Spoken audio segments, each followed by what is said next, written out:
Mateus capítulo 8, versículos 24 ao 26 diz assim: E eis que no mar se levantou uma tempestade, tão grande que o barco era coberto pelas ondas. Ele, porém, estava dormindo. E os seus discípulos, aproximando-se, o despertaram, dizendo: Senhor, salva-nos, que perecemos. E ele disse-lhes: Por que temeis, homens de pouca fé? Então, levantando-se, repreendeu os ventos e o mar, e seguiu-se uma grande bonança.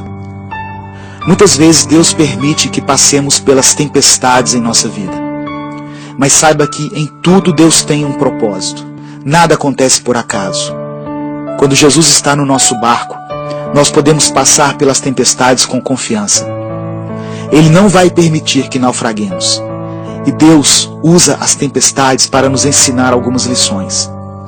As tempestades acontecem para que nós aprendamos a depender de Deus. Muitas vezes queremos andar independentes, confiantes na nossa capacidade e nas nossas habilidades para resolver as coisas. Mas assim como as tempestades vêm do alto, o socorro para elas também virá do alto. As tempestades fazem com que nos aproximemos mais de Deus, pela oração. Os discípulos clamaram a Jesus quando perceberam que corriam risco de morte. O ser humano busca a Deus com mais intensidade quando passa por grandes adversidades e principalmente quando se vê cercado pela morte. As tempestades nos ensinam que precisamos ter fé para vermos o milagre acontecer na nossa vida. Mesmo tendo visto Jesus fazer tantas coisas maravilhosas, os discípulos ainda não tinham fé suficiente para confiar nele. Mas depois daquela experiência, eles entenderam que aquele era realmente o Filho de Deus, a quem até o mar e o vento se submetiam. As tempestades, elas também nos mostram que não existem problemas tão grandes que Deus não possa solucionar.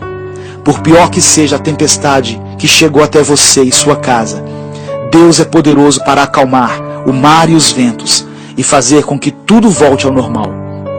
Deus permite as tempestades, porque depois delas seguirão tempos de bonança. Eu não sei que tipo de problemas você tem enfrentado em sua vida. Quais são as tempestades que têm te atemorizado. Não importa se seus problemas estejam ligados ao seu casamento, à sua vida sentimental, suas finanças, ou se o inimigo se levantou para destruir a sua família. Se são enfermidades, não importa. Deus pode trazer tempos de bonança outra vez sobre a sua casa.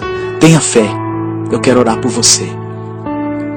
Senhor, eu quero levantar a minha voz por aqueles que têm enfrentado tempos difíceis, pelos irmãos que passam pelas tempestades da vida e que se sentem desprotegidos em meio a tanta fúria dos mares e dos ventos.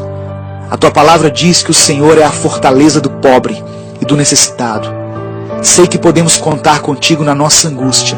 Tu és o nosso refúgio contra as tempestades que querem nos destruir. Nós confiamos no Senhor. Cremos que o Senhor tem poder para fazer cessar os ventos contrários e estabelecer uma paz acima de qualquer circunstância. Dê ordem aos mares e aos ventos, Pai. Faça com que se aquietem e que venham tempos de bonança e refrigério. Eu oro em nome de Jesus. Amém. Deus te abençoe. Eu sou Edivaldo Oliveira e esse foi mais um Minuto com Deus.